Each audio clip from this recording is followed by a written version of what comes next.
Welcome to All Bodies on Bikes, the podcast, where all bodies are good bodies, all bikes are good bikes, and all rides should be celebrated. All Bodies on Bikes is a movement to create and foster a size-inclusive bike community. So join your hosts, I'm Maggie. And I'm Marley. As we explore the complexities of the biking world, help us break down barriers and create the world that we want to see. And don't forget that all bodies really means all bodies, not just larger bodies, but bodies of all sizes, ages, races, abilities, genders, sexualities, and beyond. Come along for the ride.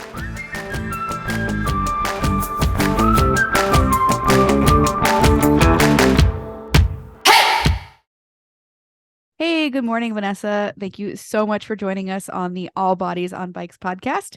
Really excited to have you here today. Yeah, thanks for having me. This is exciting.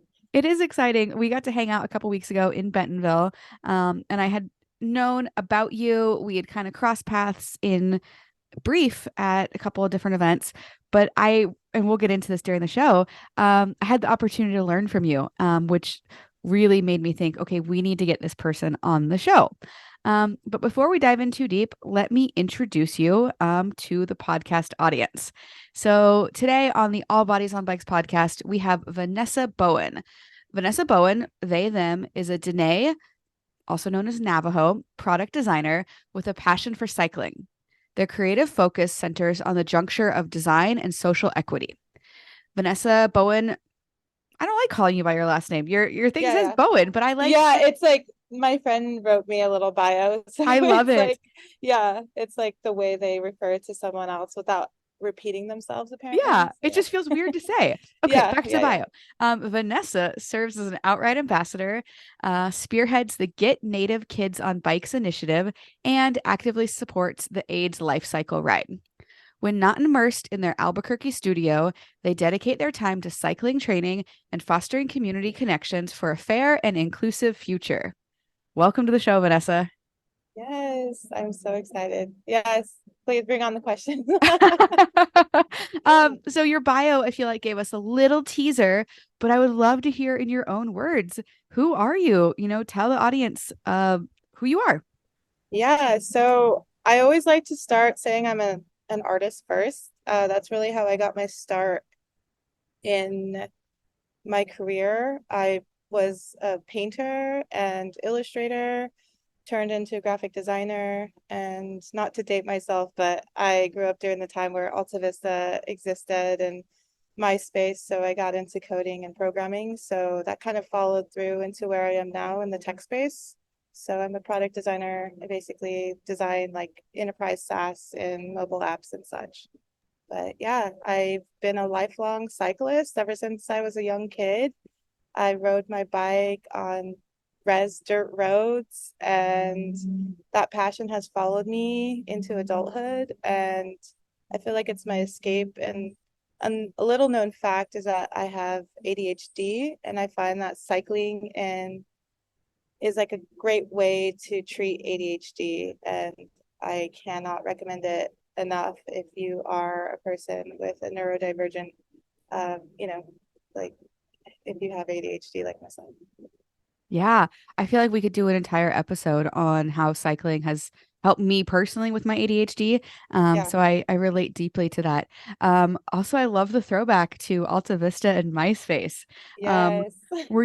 So I was always a very lazy MySpacer. Like I, maybe would put up like a flashing glittery banner and then I would forget about it for 3 months and never update my top 8. Were you like an active MySpacer? And I was, because I grew up during the time when I guess I was like an early club kid, if you will. So being on top of, events and who is who, I started graphic design gigs as creating posters for my friends who were promoters. So yeah, I had to be active. And I guess, it was kind of like the start of social media, if you will. So yeah, really fun. dang, actually, I say this a lot, but I just got chills thinking about that because, I think about, the early days of social media. That is where we heard about things, and it's kind of wild to think about how we all found out about these events before it was just like in our face and on our phones all the time. But That's really cool. I love that you've carried Yeah. that into adulthood and really kind of built on those skills. Yes. Um, well, let's talk about bikes a little bit more. So you mentioned that you've been doing it since you were a kid, and I did some like Instagram stalking. Um, maybe it was Yeah. your website, but you got your first bike at 5, I believe. Yeah, it was my fifth birthday, and my parents bought me this like pink coffee bike, and my dad set it up. I was so eager to get on it because I have older sisters. I'm the youngest of six. So when I finally got my bike that would fit me and only me, that was like the best day of my life. Yeah. Oh man, I remember riding my older siblings and friends' bikes and not being able to reach the pedals. So yeah, that's a huge thing. And you mentioned that you were riding it on the reservation. Can you tell us about how your identity as an Indigenous person, as a Diné, Navajo person, has shaped your experiences, both in life and on the bike? Yeah, so honestly, I felt as if I was, I grew up in such a tight-knit community where everyone around me was Navajo. So honestly, I don't know if it's like naive of me to say, but I honestly thought like the world was like all Navajo, if you will. Because there wasn't really like a need to talk about anything beyond like your family, your community, you know? And so I, I was, I had this like bit of like culture shock, if you will, because unfortunately I almost lost my mom when I was like soon after my birthday. I'm She got in a sorry. horrible car accident and she was in the hospital for it seemed like forever. But growing up there and then of course being Navajo, I realized like once I had to move away from home to have my older sister care for me, I had to go to Phoenix, Arizona. And then I realized like, oh wow, like I am a minority. Like that really like hit me like, whoa, oh my God, like it was such a shock. But I feel as if because I grew up in such like a cultural space, you know, I felt very close to the land and there was nothing that I loved more than that, you know, because it was just a rather simple way of living. We didn't have like riches, if you will. So like being able to go explore and ride my bike and, you know, really be a part of it and, you know, climb those climbs and feel the earth. Like, yeah, there's like a deeper connection, I feel like, to land if as like an indigenous person. Yeah, it's a different from everything that I've learned and read, and I by no means of an expert on this, but I have learned so much just about the way that my I'm a white woman, our relationship and the way that we think about the land is so different. And I think we could learn a lot we 100% could learn a lot from indigenous cultures.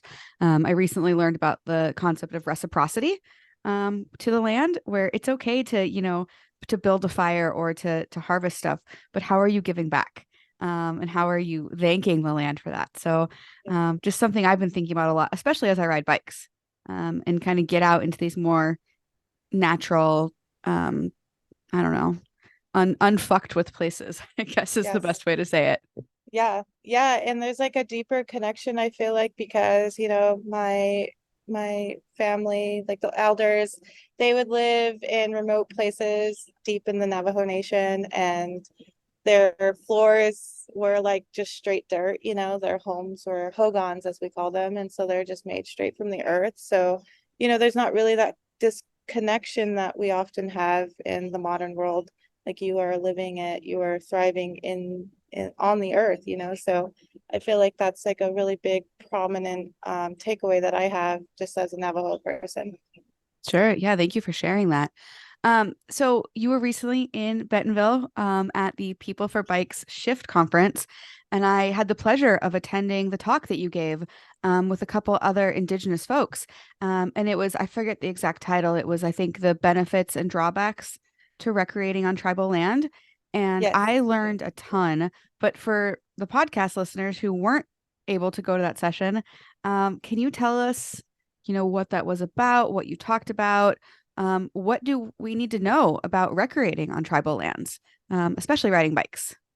Yeah, I feel as if not many people know that, for instance, what is it, the Great Divide, you know, it goes down from north to south, mostly through the Southwest and such. But many riders don't see or know that they are actually entering into tribal lands. I feel as if being an Indigenous person, we're often fighting against erasure. A lot of people don't realize that we are still here.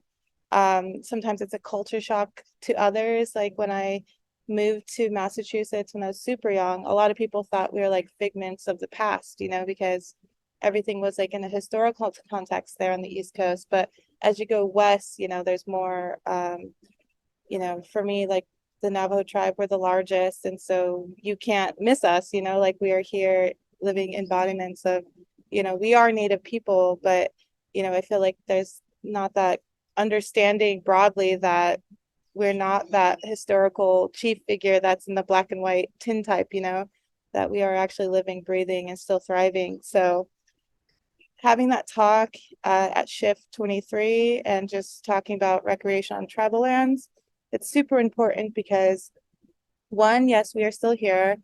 Two, we need to make connections with tribal communities because believe it or not, they're around. And a really cool thing was soon after Bentonville, I went straight to this American Indian Science and Engineering Society conference up in Spokane.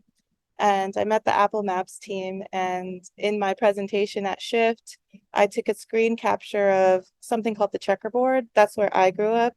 And basically, back in 1887, the Dawes Act was passed, where it basically tried to take trust land that Indigenous people live on and convert it into like more private property.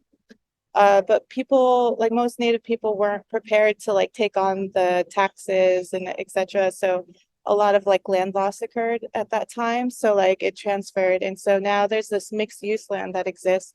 And if you look at a map, it does look like a checkerboard, but at ACES, I met the Apple Maps team and I was able to tell them like, hey, your work that you've done, because they've been working hard on putting in more Indigenous representation and boundary lines within the Apple experience.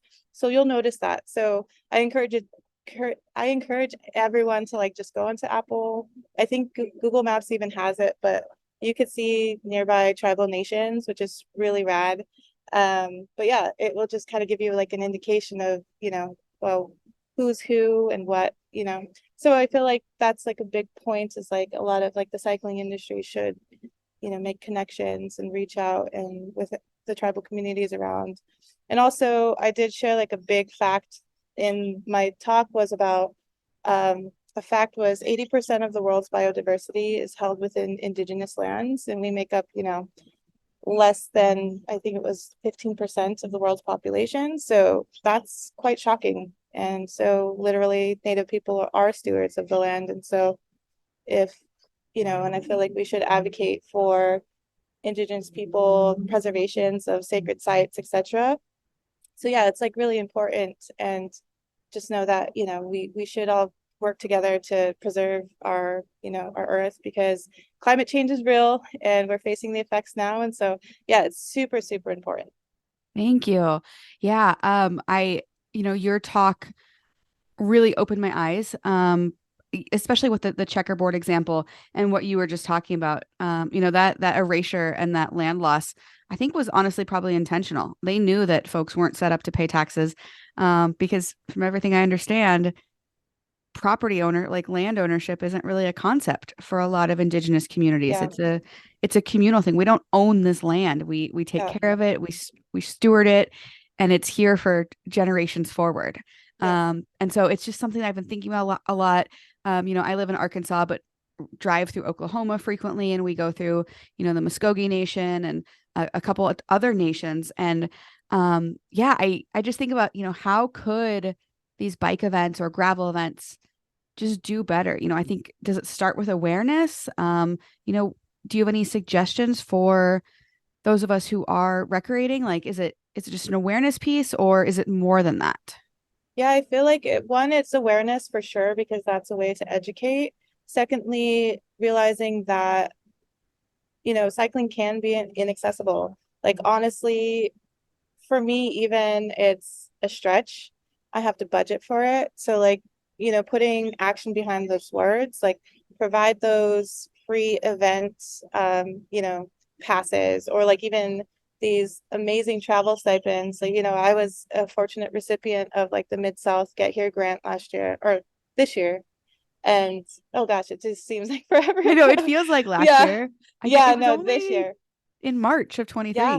Yeah, a lot has happened since then. But, just putting action behind words because yeah, like cycling is a luxury, quite honestly. The price of the bike, the maintenance, there's just so much like cost to it. So at the very least, make that like a point, like just throw the money at it. Like there's no, land acknowledgements are nice and great, but just, that action just speaks louder.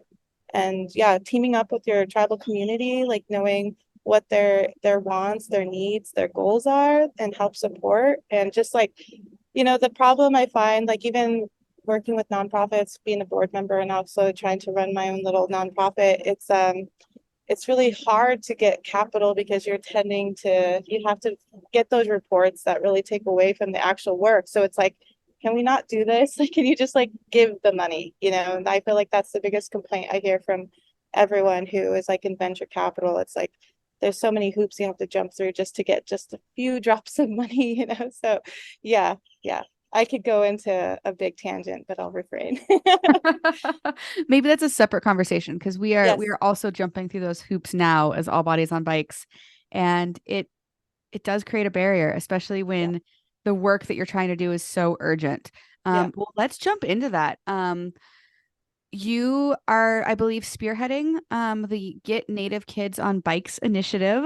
And I feel like you teased this a little bit about how cycling um, is such a privilege. And so you're trying to, like you said, get Native kids on bikes. Can you tell me about that initiative and what you're trying to do with that?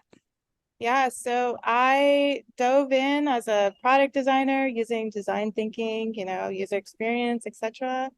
So big passion is like I thought of myself as a kid, like for to be able to get a bike or even let alone afford it would just seem impossible sometimes.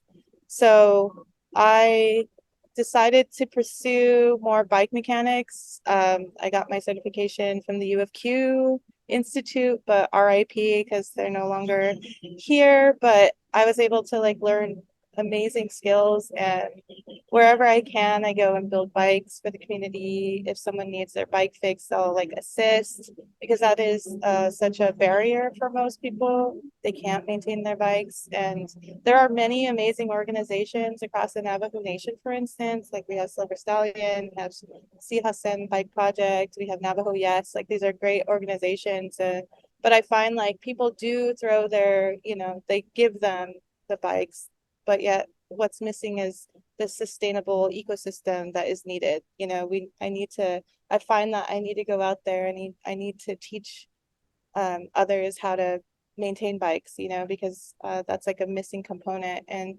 that's what I would like to see is just like this ecosystem that will continue to care for and, just keep cycling like at the forefront within communities. So I came in thinking, okay, I could use my bike mechanic certification and knowledge and teach as much as I can. So right now I just got a fiscal sponsorship. So that's been amazing. And Congratulations. thank you. And so now I'm just gonna spearhead and possibly partner with other organizations that already have curriculum. But my whole point is I want to add this edge of cultural perspective and incorporate cultural knowledge.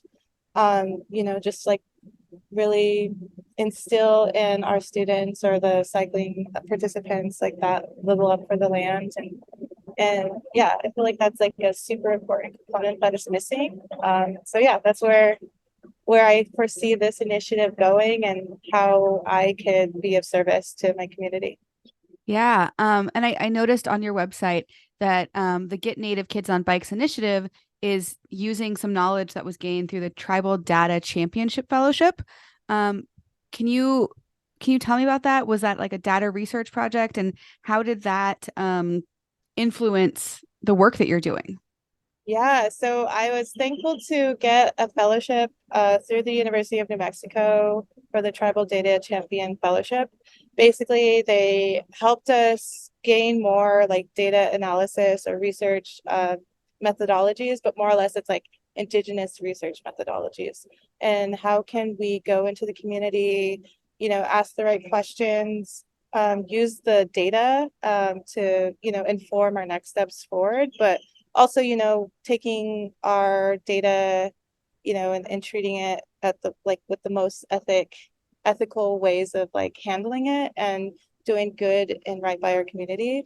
So that was an amazing like 1 year long fellowship. And if anyone is out there who's native or indigenous, like definitely go seek it out because yeah, I learned so much through it and cannot recommend it enough. And that has helped me set the foundation in where Get Native Kids on Bikes is going.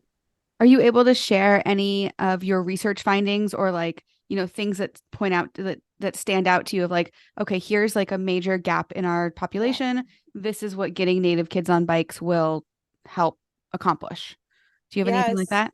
Yeah, so I first initially started out thinking, okay, I'm going to go in and I'm going to go get bikes and I'm going to hand them out, and that's how it initially started. But through the research, identifying other community organizations who are doing the work, it really highlighted that missing component of this like sustainable ecosystem that I spoke about and how we need to like reinvest into the community, teach these skills and knowledge, and then hopefully that could just build up other amazing bike mechanics and they could go out and help maintain bikes and such. So and I hope also it instills the love of cycling as well, because yeah, like biking out on the Navajo Nation, it's vast, it's beautiful.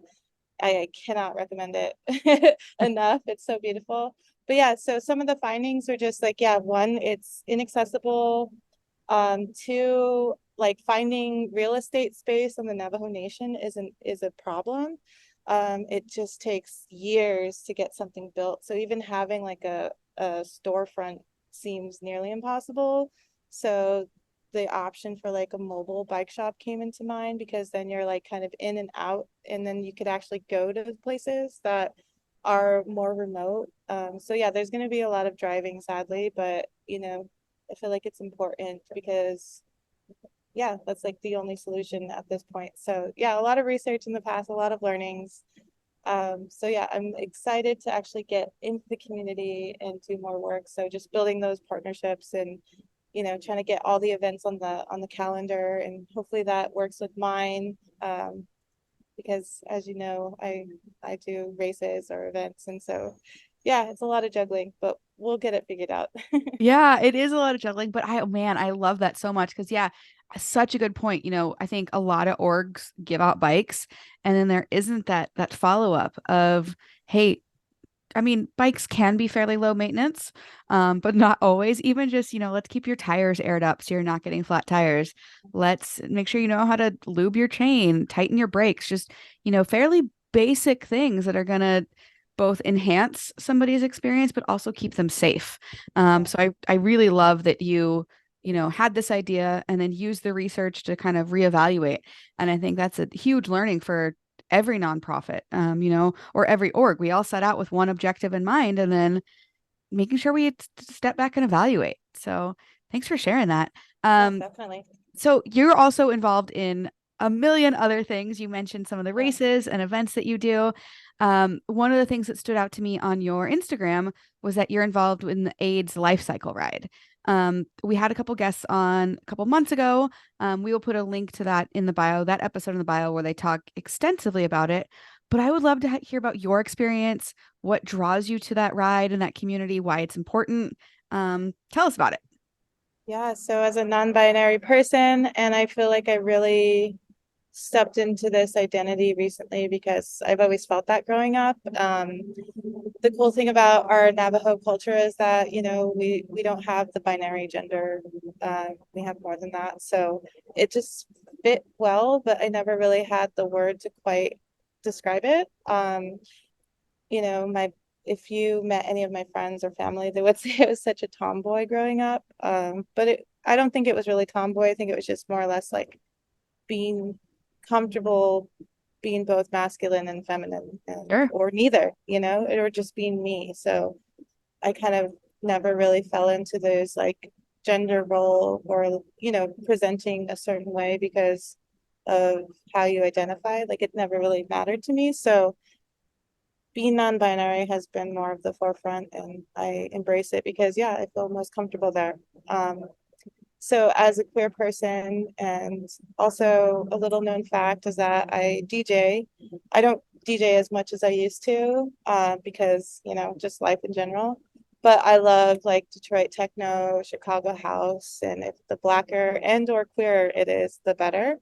So a lot of my community is in that space and they just love me and have brought me on this journey of like healing, and it's been super amazing and I will not trade it for anything. So I also wanted to, you know, support in other ways than just being a part of that community.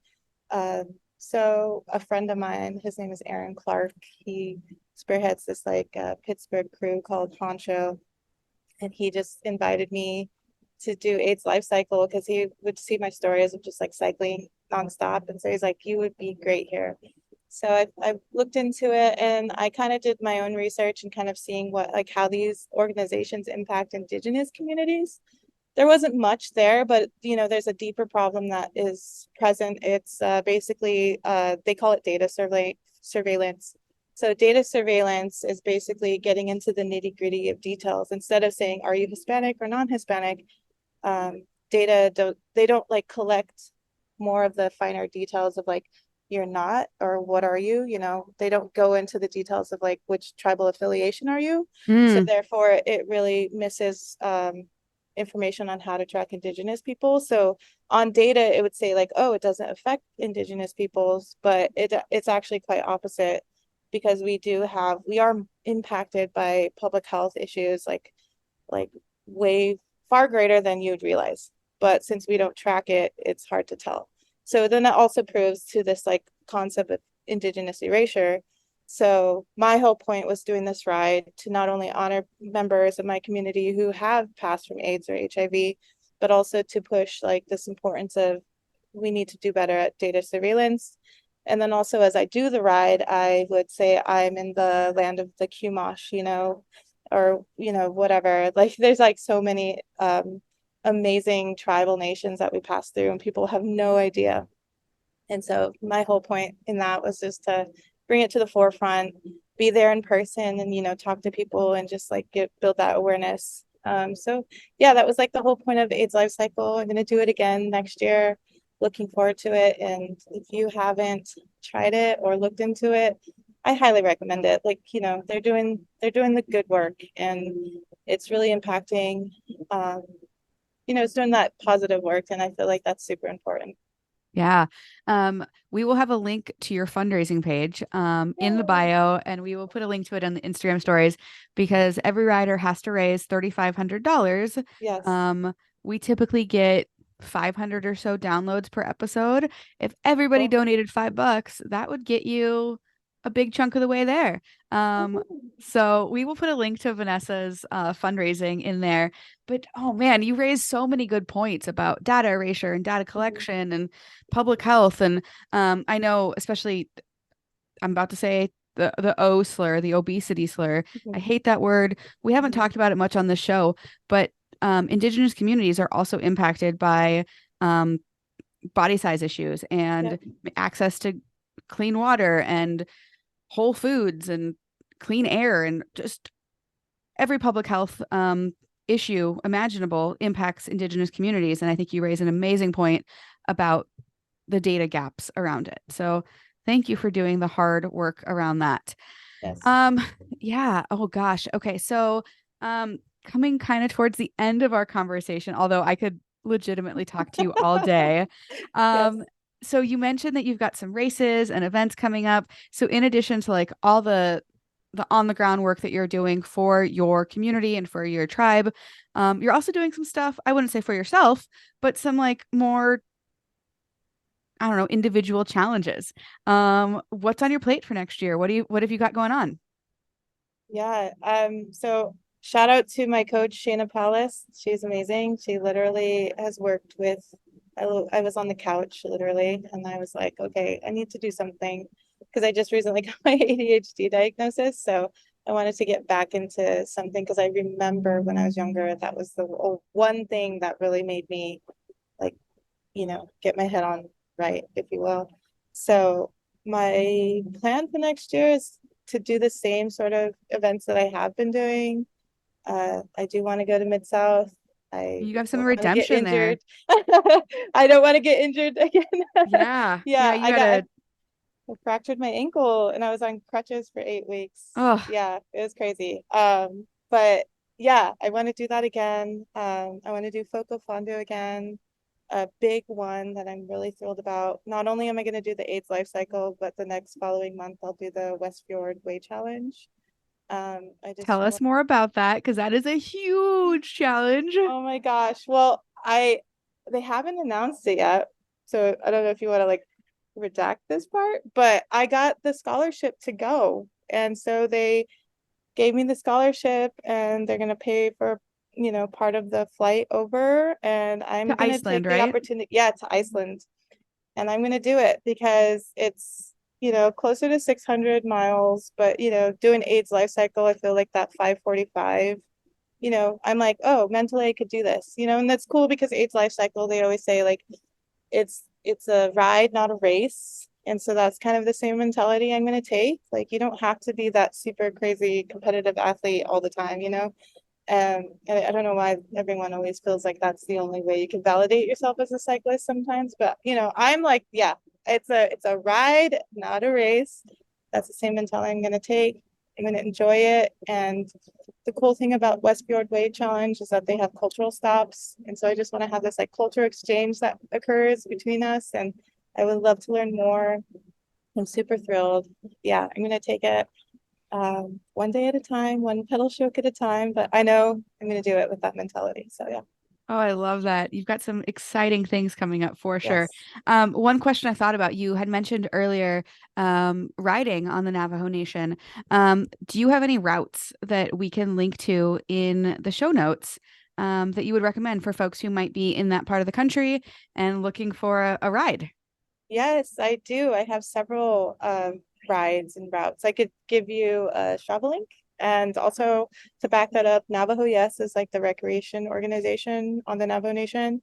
And they also have different race series. So if you're a mountain biker, road biker, etc., there are routes that they have, and you could come through and race those events as well. So if you want to, have like a more supported or, like a group ride with everyone, I would recommend that. But yes, I will share those links.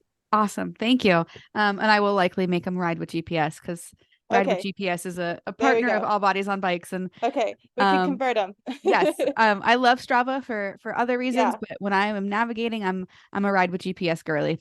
there you go. Yeah. So before we get into our final two questions that we ask every guest, is there anything else you want us to cover and anything else you want to talk about?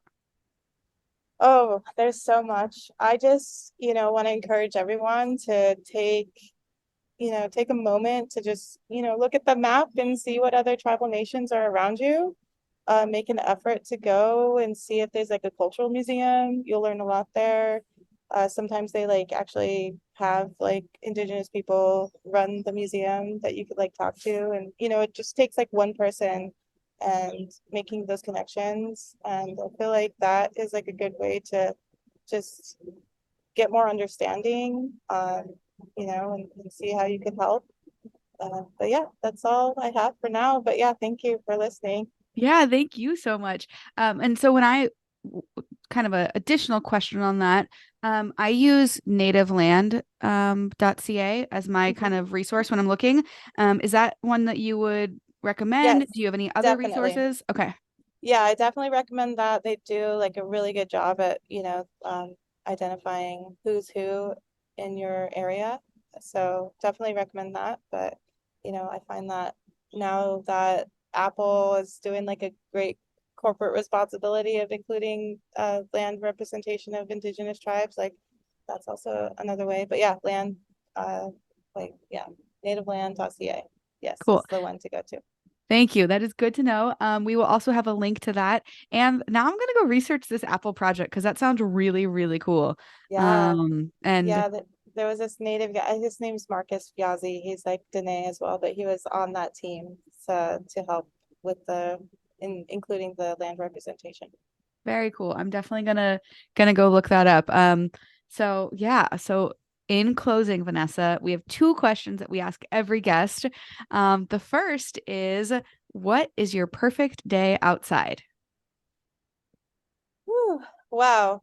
So I'm kind of a baby, but if it's like perfect weather, like 70 degrees and it's, sunny, being from New Mexico, I love when there's not really a cloud in the sky, because you could look for miles and miles.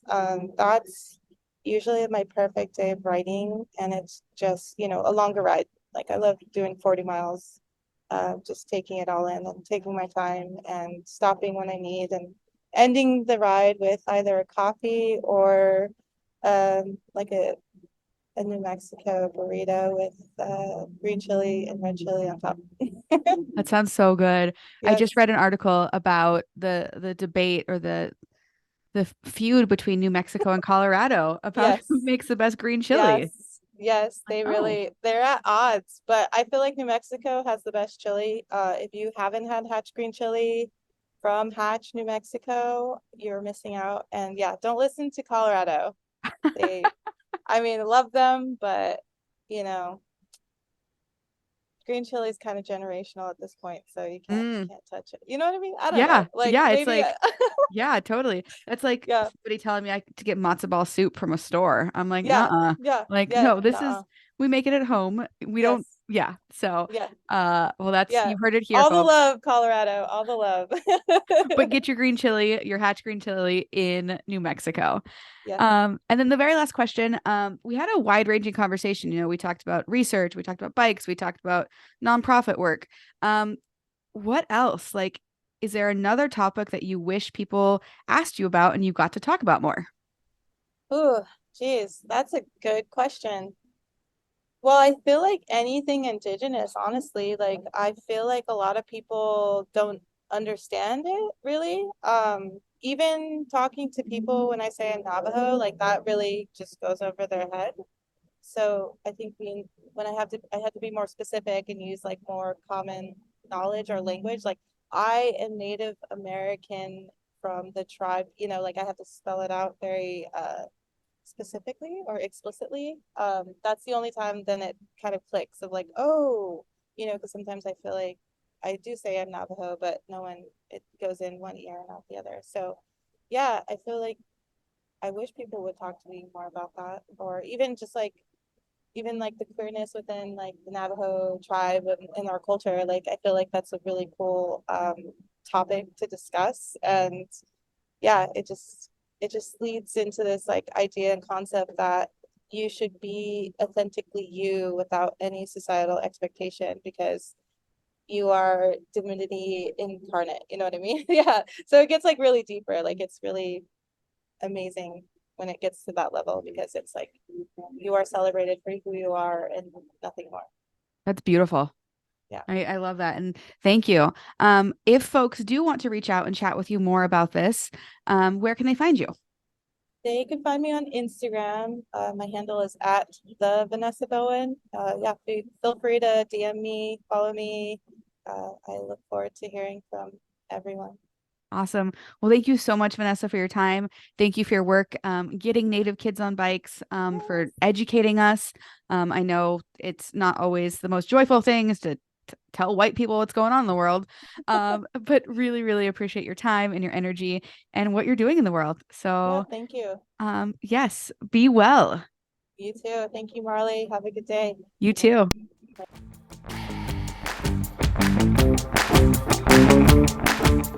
This is an All Bodies on Bikes podcast powered by Feisty Media. The show is produced by Maggie and Marley and edited by the team at Feisty Media. Thanks for listening.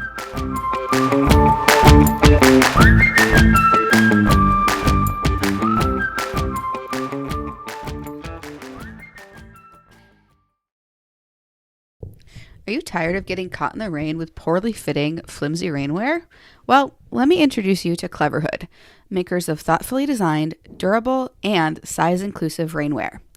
Cleverhood is designed by women, but is made for everyone who wants to embrace the elements and enjoy the ride, no matter the weather.